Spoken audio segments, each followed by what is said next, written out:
Hola, hola, ¿qué tal? Muy buenos días para todos, para todas. Bienvenidos. Esto es la primera edición de MBD Noticias. 22 grados la temperatura a esta hora en Montevideo y ya vamos a ver qué dice el pronóstico de Inumet, cómo estará el tiempo hoy y el fin de semana.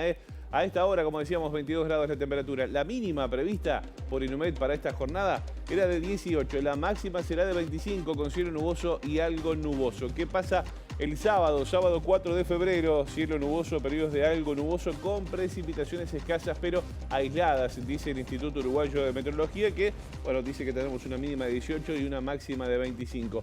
Bastante similar va a estar el domingo 5 de febrero, también mínima de 18, máxima de 27, en este caso con cielo nuboso y algo nuboso, según dice Inumet, para los próximos días. Algunos temas que vamos a estar compartiendo con ustedes hasta las 8:30 aquí en esta primera edición de MBD Noticias, y tiene que ver con que en el 2022 se registró un récord histórico de homicidios no aclarados en el país. La mayoría de los fallecidos no tenían antecedentes penales y en Montevideo el 71% ocurrió en la vía pública.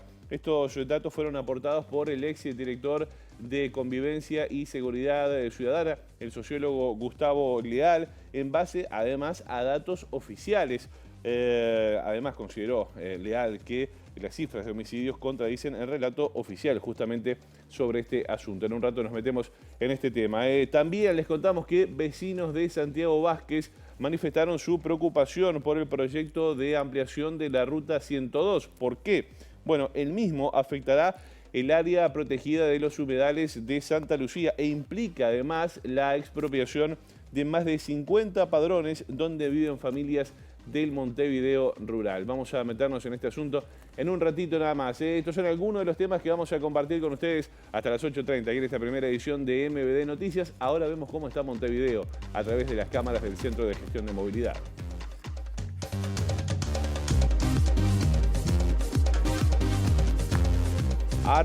@IMTránsito, @MBD Transporte, todo lo que ocurre con el tránsito en la ciudad, en la capital, en tiempo real. Allí algunos aportes que nos hace el CGM. Les recordamos, por ejemplo, que hoy estará cortado allí Isla de Flores. Esto en el marco de los preparativos para el desfile de llamadas. Isla de Flores, entre Barrios Amorín y Santiago de Chile, estará cortado de 8 a 13 y de 15 a 21 horas por la pintura de la calle. Se va poniendo de color blanco allí, se va cortando cuadra a cuadra, quedan habilitados sobre los cruces por Isla de Flores. También Selmar Michelini entre Durazno e Isla de Flores hasta el domingo 13 y Carlos Quijano entre Gonzalo Ramírez e Isla de Flores también hasta el domingo 13. A propósito, el CGM nos informa de calles cortadas. Por ejemplo, Gustavo Gallinal entre José Catalá y Boulevard Artigas estará cortado hoy hasta las 4 de la tarde por tareas de pavimentación. Y Nelson entre Herrero y Espinosa y Luisa Luisi cortado hasta las 5 de la tarde por trabajos de UTE. Vamos a comenzar el desarrollo de la información. Como decíamos, Gustavo Leal, sociólogo, ex director de Convivencia Ciudadana del Ministerio del Interior, experto además en temas de seguridad del Frente Amplio, afirmó que la impunidad de los homicidios sigue creciendo y alcanzó en 2022 su peor registro histórico. Además, sostuvo que el informe oficial contradice la tesis que planteó el ministro del Interior respecto a los homicidios. La cantidad de homicidios en Uruguay no condice con la idea de que la mayoría tienen antecedentes penales. En realidad, la mayoría de las personas que son víctimas de homicidio no tuvieron antecedentes penales en el año 2021. En segundo lugar, los ajustes de cuenta, que se suponen que eran la explicación del aumento, no aumentaron.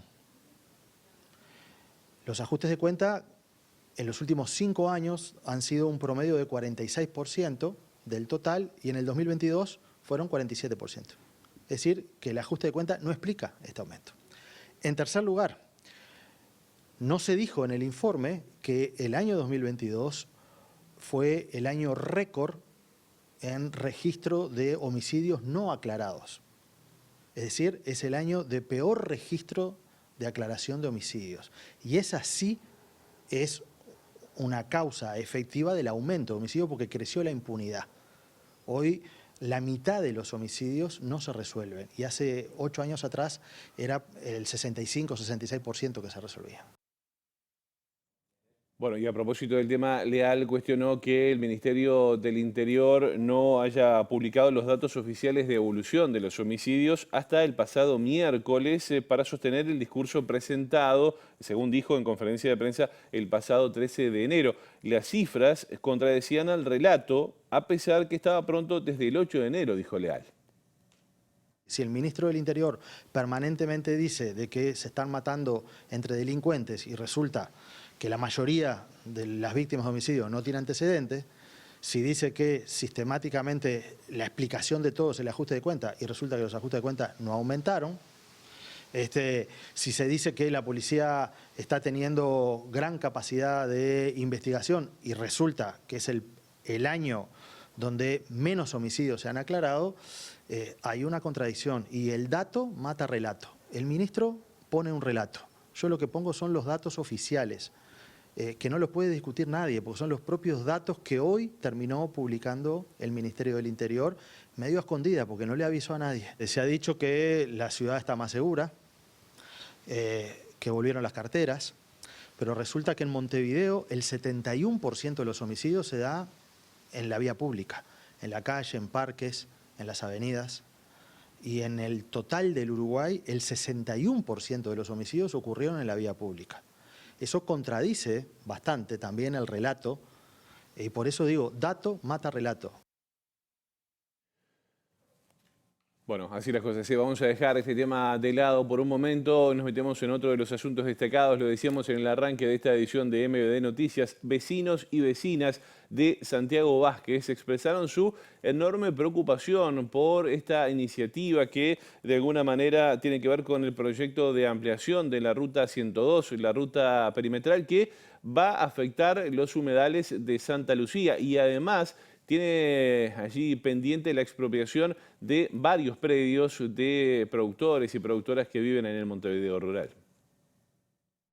Ayer, en el Día Mundial de los Humedales, vecinos y vecinas de la zona de Santiago Vázquez y Paurú, que se conectan a los humedales de Santa Lucía en el extremo sur, se enteraron por su cuenta de que Presidencia de la República emitió una resolución el 26 de enero para avanzar en la ampliación del anillo perimetral, la Ruta 102, para conectar las rutas 1 y 5. La ampliación de esta ruta, que tendrá 2 carriles a cada lado y un espacio de 80 metros entre los alambrados que la cercan, pasa por predios rurales habitados. Es por esto que Presidencia definió la expropiación de más de 55 padrones que corresponden al Montevideo rural. Vecinos y vecinas de la zona se organizaron en la Intersocial Montevideo Oeste para plantear su preocupación por este proyecto que tiene impactos ambientales, socioeconómicos y productivos, entre ellos la afectación de los ecosistemas de los humedales, la pérdida de fauna y flora autóctona, el aislamiento de población humana y no humana y la disminución de la producción agrícola, entre otras cosas. Si alguien consideró que este lugar tenía que protegerse. Cuando nos enteramos de que van a intervenir este proyecto, esta continuación de la Ruta 102 que va a ir de la 5 a la 1, dijimos, pucha, ¿qué pasó entre aquella prioridad del año 2015, que era proteger este lugar, hoy a la prioridad de decir, no, es hoy clave hacer una ruta que comunique la Ruta 1 con la Ruta 5? Vemos como que hay una pasividad enorme que hoy por hoy debería de ambiente de pronunciarse. No sabemos cuál es hoy por hoy la determinación que va a haber, pero realmente vemos que el tema ambiental es de suma importancia hoy por hoy. Bueno, y seguimos vinculados a temas ambientales, porque en el día de ayer, en el marco de la Comisión Permanente, el ministro de Ganadería, Agricultura y Pesca, Fernando Matos, concurrió justamente al Parlamento para explicar, entre otras cosas, bueno, qué se está haciendo en el marco de la emergencia agropecuaria. En ese sentido, allí informó que se han generado pérdidas por 1.175 millones de dólares.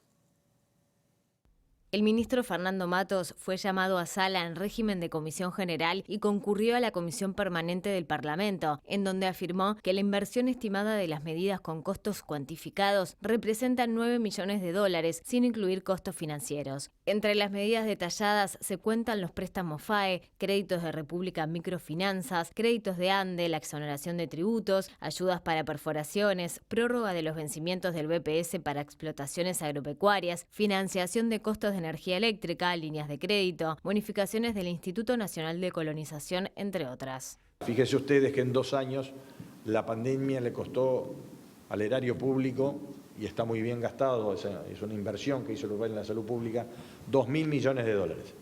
Estamos hablando que hasta ahora la evaluación es de 1.100 millones de dólares, solamente para un sector. Si esto continúa, el impacto va a ser mayor. Por lo tanto, podemos llegar a concluir que los efectos de esta sequía de prolongarse pueden ser mayores que los de la pandemia. Ningún dinero es suficiente para paliar esta situación. Es decir, las pérdidas que están proyectadas de más de 1.000 millones de dólares, toda medida que pueda tomar el gobierno, y muchas de estas están diseñadas y son de dominio público y podrán aumentar en el futuro, van a ser una especie de paliativo. ¿Para qué? Para que el productor se pueda recuperar lo antes posible. La única solución definitiva para esto es que llueva. ¿Cuándo va a llover? En términos generales para todos, va a demorar un tiempo. Será una semana, 10 días o un año, no se sabe. Por lo tanto, tenemos que tener los instrumentos funcionando. Lo importante es que la capacidad de diagnóstico y de respuesta del Poder Ejecutivo fue muy ágil. Y en ese marco, para el Frente Amplio, las medidas aplicadas por el gobierno para combatir la sequía son insuficientes y entienden que no contemplan al 80% de los productores y productoras rurales. El miembro convocante del llamado a sala, el ministro de Ganadería, Agricultura y Pesca, Fernando Matos, fue el senador del Frente Amplio, Sebastián Sabini. El gobierno pretende apagar un incendio con una chirca. Hay que entender que la enorme mayoría de los productores rurales son pequeños productores, son productores familiares. Venimos de una situación que es muy complicada en materia de déficit hídrico. Y el 80% de los productores no están siendo comprendidos en las medidas que está tomando el gobierno. Nosotros como Frente Amplio, cuando nos tocó tener situaciones similares, tomamos una serie de medidas que tenían que ver con apoyar la pequeña producción familiar, con sostener esas unidades productivas en materia de entrega de ración, entrega de semillas, y que en definitiva implicaban una parte, un subsidio a los pequeños productores, fundamentalmente que son los que tienen menos posibilidades de atender esta situación, de hacer frente a esta situación. Y el gobierno es responsable porque hizo un recorte muy importante en materia de las políticas de desarrollo rural, más del 50% del presupuesto del Ministerio, de las políticas de atención también a la granja, y porque dejó por el camino un proyecto como el proyecto Más Agua, que involucraba a más de 2.000 productores y que se acaba de reconocer en sala que fue por una cuestión de ahorro.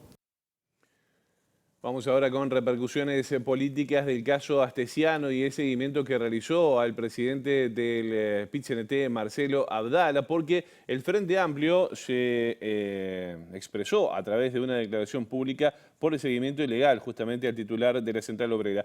El secretariado ejecutivo de la Fuerza de Izquierda señala en su comunicado que el ex jefe de la Seguridad Presidencial, Alejandro Astesiano, utilizó información clasificada y sus influencias para perjudicar a Abdala, violentando el Estado de Derecho. En tanto, la libertad, dijeron, es uno de los bienes jurídicos más preciados, protegidos y garantizados, se expresan en este comunicado. Entienden los frente-amplistas que de los mensajes se desprende que el secretario personal del presidente de la República, Nicolás Martínez, además de importantes autoridades policiales, estaban en conocimiento de los pasos dados por Astesiano, que este hecho constituye además una gravísima afrenta a la República y a la propia democracia de nuestro país, por lo cual es imprescindible que el gobierno actúe de forma inmediata, investigue hasta las últimas consecuencias y declare las responsabilidades políticas que, por acción u omisión, posibilitaron la situación mencionada. Denuncian además la falta de una respuesta clara por parte de las autoridades y la minimización de estos hechos, como ha sucedido durante todo el tratamiento del caso Astesiano. Confirman una forma arbitraria de ejercer el poder que es motivo de profunda preocupación. Además, anuncian que el Frente Amplio va a analizar en su dirección los pasos a seguir, teniendo en cuenta la gravedad y sensibilidad del tema. Como decíamos, esto es parte de la declaración que emitió el Frente Amplio en las últimas horas. Y seguimos el tema porque tras conocerse justamente el comunicado del Frente Amplio, Nicolás Martínez, secretario del presidente Luis Lacalle Pou, habló con el diario El Observador y afirmó que solo tuvo un diálogo con Astesiano sobre el choque de Marcelo Abdala el 4 de febrero del año pasado, y tras el hecho dijo que él no recibió ningún material. El chat difundido mostraba un diálogo entre Alejandro Astesiano y Nicolás Martínez, en el que el ex custodio le enviaba información al secretario del presidente sobre los hechos previos y posteriores al accidente del presidente de la central sindical, Marcelo Abdala. Según dijo Martínez, únicamente tuvo un diálogo con Astesiano sobre el accidente de Abdala el 4 de febrero, enseguida del accidente. Martínez asegura no haber recibido ningún material y negó que esto fuera parte de una campaña. Agregó que la única mención a las cámaras en el diálogo con Astesiano ocurre cuando el custodio le dice: las cámaras no me dejan ver mucho, ¿viste? Pero estoy con todo eso ahora. Ya estoy pidiendo resultados de espirometría y todo. Según se ve en el chat, el ex custodio le envía una imagen desde el centro de comando que funciona en Presidencia y que tiene acceso a las cámaras del Ministerio del Interior. Martínez dijo que Astesiano no le informó si estaba en el centro de Torre Ejecutiva o en el de Suárez y Reyes. Uno de los dichos de Martínez es: está en el horno. Sobre eso, dijo el secretario del presidente que lo comentó porque en ese momento la noticia estaba en la prensa. Y Astesiano remata: Nico, ya es tiempo nosotros de matarlo. Hay que matarlo, vos. Que se pongan las pilas. Hay que matarlo a ese hijo de puta. Y cierra: estoy a la orden, Nico. Martínez no le respondió. Consultado sobre con qué objetivo Astesiano le enviaba este tipo de información, Martínez respondió que le enviaba cualquier información que él entendía importante. Según mostró el secretario del presidente, retomaron el diálogo por WhatsApp al día siguiente, el 5 de febrero, con unas imágenes que le mandó Astesiano sobre el padre del presidente, Luis Alberto Lacalle Herrera, y luego, el 12 de febrero, con unos audios. Vamos a cambiar de temas ahora porque Argentina está pidiendo la captura internacional del agente de inteligencia de ese país, Daniel Oscar Ceruti, acusado de ser autor de los asesinatos de Selmar Michelini y de Héctor Gutiérrez Ruiz. MBD Noticias confirmó con fuentes de la justicia argentina que el represor fue localizado, pero está libre, y en ese marco se entiende que la extradición puede demorar. Antes del pedido de captura internacional en curso, hubo una orden de detención realizada por el juez argentino Daniel Rafecas a fines del año pasado. Entonces, en el juzgado argentino se enteraron de que Ceruti no estaba en el país, a diferencia de otros 5 represores que desde ese momento quedaron detenidos. Según averiguó MBD Noticias con integrantes del equipo del juez Rafecas, a raíz de esta situación el magistrado argentino ya trabaja en el pedido de extradición a Italia, pero la normativa vigente hace que el trámite pueda demorar. Desde el juzgado argentino se informó que el pedido formal de captura todavía no llegó a Italia y por ende Ceruti aún permanece en libertad. Si la captura se concretara, debería ser inmediatamente notificada por Interpol, algo que de momento no ha ocurrido. Esto contradice lo informado por algunos medios argentinos en las últimas horas, que aseguraban que el acusado ya había sido capturado. Daniel Oscar Ceruti tiene 76 años y se desempeñó como agente de la Secretaría de Inteligencia del Estado, SIDE, de Argentina. El juez argentino Rafecas, a cargo de las causas vinculadas a los centros de detención clandestinos de ese país, Orleti y Bacacay, entiende que es responsable de los asesinatos de Gutiérrez Ruiz y Michelini, entre muchos otros delitos. Desde la Fiscalía Uruguaya informaron que un eventual fallo condenatorio de la justicia argentina no repercutiría en la investigación de estos asesinatos que realiza el Uruguay, ya que cada país se centra en las responsabilidades de militares y civiles nacionales, y Ceruti es argentino. De todos modos, la defensa de las familias Michelini y Gutiérrez Ruiz sigue el caso con atención. Miles de personas se congregaron en la costa uruguaya ayer en el marco de la celebración de Yemanjá, la diosa del mar. El epicentro, el lugar que tuvo más gente, fue allí la playa Ramírez, como pasa habitualmente. Pero hay detalles y la información surge desde allí con Juan Pablo Rodríguez. ¿Qué tal, Juan Pablo? Buen día, bienvenido. José María, buen día para ti, para nuestros televidentes. Nosotros nos encontramos apostados en la playa Malvin, donde, como bien dijiste, fue uno de los lugares principales donde se congregaron varios ciudadanos de Montevideo a celebrar el Día de la Divinidad del Yemanjá. A propósito de esto, como se generan año a año cerca de 20.000 kilos de residuos, la Intendencia de Montevideo destinó un equipo de más de 50 personas destinadas a recorrer los más de 15 kilómetros de costas habilitadas que hay aquí en la capital del país. Por eso ya nos recibe la gerenta de gestión ambiental de la comuna capitalina, Verónica Piñeiro. Verónica, bueno, una jornada importantísima de recolección donde se tomó la decisión de destinar una cuadrilla especializada en toda la costa para, juntar los residuos y también dejar la playa como estaba antes de esta celebración. Sí, es así, nosotros desplegamos un operativo especial, es una situación especial de uso de las playas, y en ese sentido es que, como vos bien comentabas, hay más de 50 trabajadores y trabajadoras que están desplegando el operativo, tanto trabajo manual como mecanizado, para poder dejar las playas en condiciones para un nuevo uso, para que en el día se puedan ser disfrutadas. Iniciamos por la playa Ramírez, ¿no? Están identificadas las playas donde hay un uso más intensivo en la jornada de ayer, y ahí es que desplegamos el operativo. Bien, Verónica, a ver, ¿cuánto tuvo que ver el trabajo previo de la comuna, ¿no? El dialogar con distintos colectivos afroumbandistas para concientizar? Muchos nos contaban ayer que cuando salimos a recorrer que se había cambiado, por ejemplo, el plástico por el cartón, y la intención es llegar a la madera el año que viene. Bueno, sí, la idea es poder seguir los intercambios. Eso se despliega a través también de la Intendencia, que en conversación y en diálogo con esos colectivos para ver de qué manera la incidencia de los materiales que llegan a la costa puedan tener un menor efecto en lo que es el ambiente.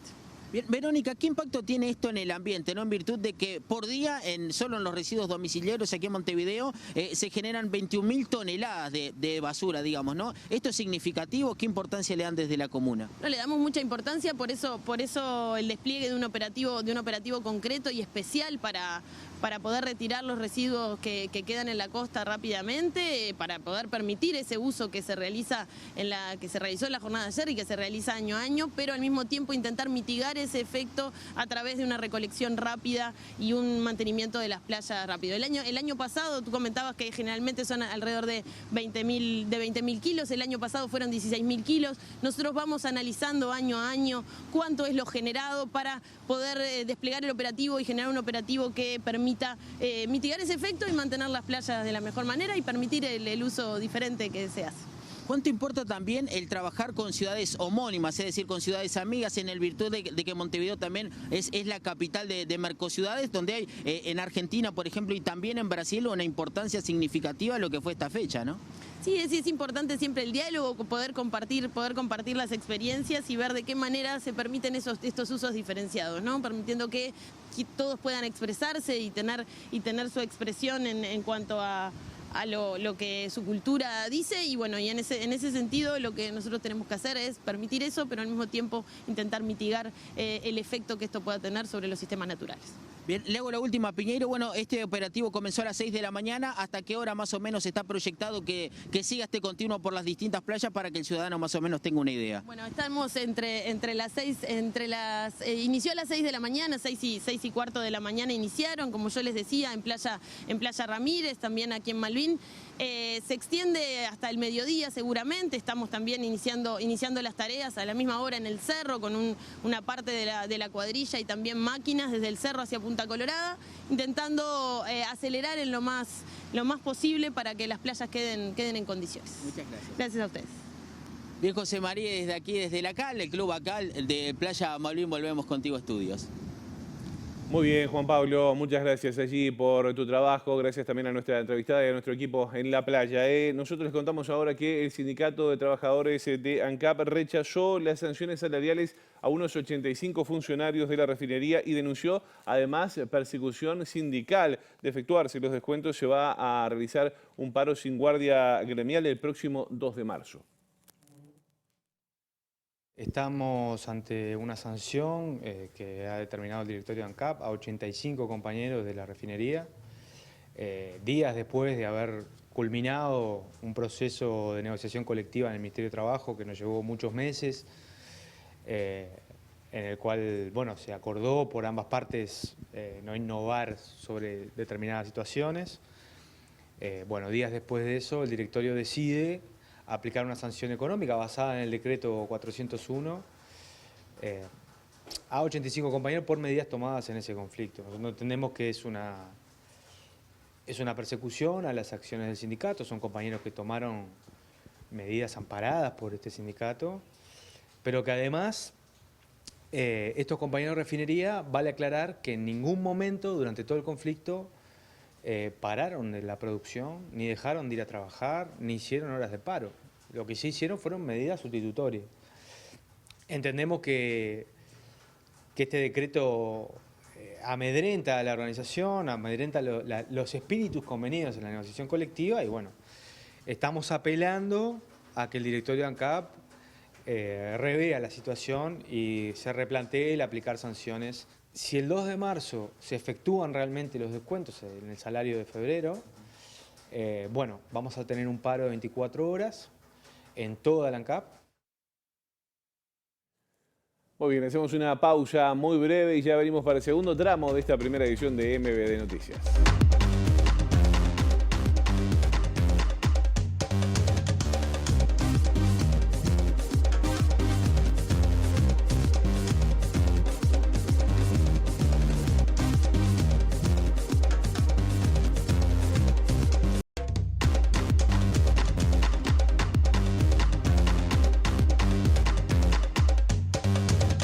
...23 grados es la temperatura hasta ahora en Montevideo, segundo bloque de MBD Noticias, primera edición, y les contamos que hasta el próximo 9 de abril estarán abiertas las inscripciones para los premios Graffiti de la música uruguaya en la edición número 21.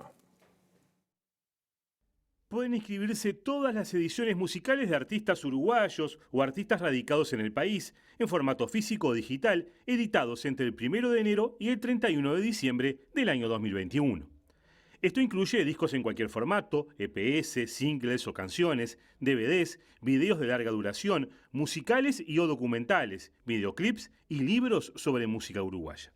Los videoclips se pueden presentar independientemente de la edición discográfica del disco al que pertenezcan las canciones, pudiendo ser esta edición anterior o posterior. Los trabajos que participen del evento pueden ser presentados por el sello discográfico editor, el productor o productora, representante o por la misma artista o artistas, así como también por los autores editoriales o editores en caso de ser libros. Las inscripciones se deben realizar vía internet en la página web premiosgraffiti.com.uy/inscripción, llenando el formulario de inscripción electrónica, y luego se deben entregar los materiales que correspondieran según la categoría de inscripción en la oficina de producción, en la calle Uruguay 1120, oficina 402, en el horario de 14 a 18 horas de lunes a viernes.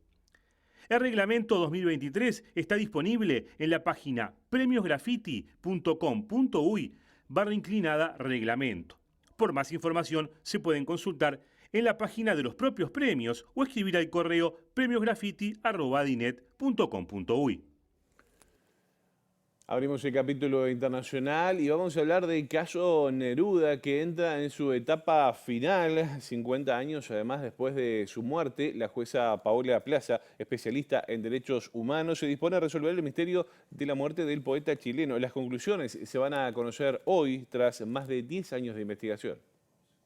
Una quincena de expertos de Canadá, Dinamarca y Estados Unidos, reunidos en Santiago desde el pasado 24 de enero, dilucidarán el origen de la bacteria butilínica encontrada en un molar del poeta, cuyos restos fueron exhumados hace una década en su casa de Isla Negra, a 100 kilómetros de Santiago de Chile. La clave está en determinar si la muestra hallada fue alterada en un laboratorio e inoculada después, lo que demostraría la intervención de terceros. Por fin vamos a conocer la verdad sobre su muerte, ocurrida 12 días después del golpe de Estado que el 11 de septiembre de 1973 derrocó al gobierno de Salvador Allende, afirmó Rodolfo Reyes, sobrino del poeta y premio Nobel. Debemos recordar el segundo panel que fue en 2017, donde se hicieron varias investigaciones, pero en esa oportunidad se encontró gran cantidad de Clostridium botulinum, que es incompatible con la vida humana, y eso se encontró en la osamenta del tío y especialmente en un molar que estaba intacto y que lo periciaron los laboratorios de Canadá y Dinamarca. Vamos a conocer lo que es la verdad sobre la muerte de Pablo Neruda. Veremos qué pasa hoy entonces. Nosotros hasta acá llegamos con la primera edición de MBD Noticias, pero quédese en la pantalla de TV Ciudad porque en minutos arrancamos con Ciudad Viva.